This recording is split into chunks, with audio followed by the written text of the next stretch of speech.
L'objectif de cette formation, c'est de sensibiliser et d'entraîner les acteurs des territoires à la prise de parole devant les médias lorsqu'il y a une crise. Alors il y a d'un côté ce qu'attendent en fait les journalistes et de l'autre quels sont les messages clés à diffuser quand on est en temps de crise.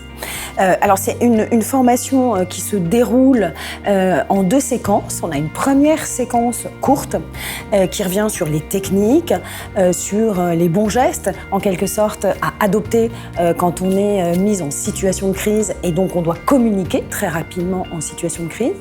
Puis on a une deuxième séquence qui est centrale, me semble-t-il, majeure, parce que c'est l'entraînement face à la caméra. C'est-à-dire qu'à partir de cas concrets, de scénarios plus proches de la réalité des acteurs du territoire, les participants vont préparer leurs prestations médiatiques, alors c'est des interviews, des points de presse, une déclaration, et vont la délivrer devant la caméra. Savons-nous exactement ce qu'il s'est passé à l'heure où je vous parle, monsieur le maire? L'existence des essais nucléaires dans la région ne m'est pas étrangère. Les informations doivent encore être recoupées. En tant qu'élu, je suis particulièrement alertée par ces déclarations et mon but premier sera d'accompagner la population. Ensuite, il va y avoir un visionnage de ces prestations médiatiques et une analyse.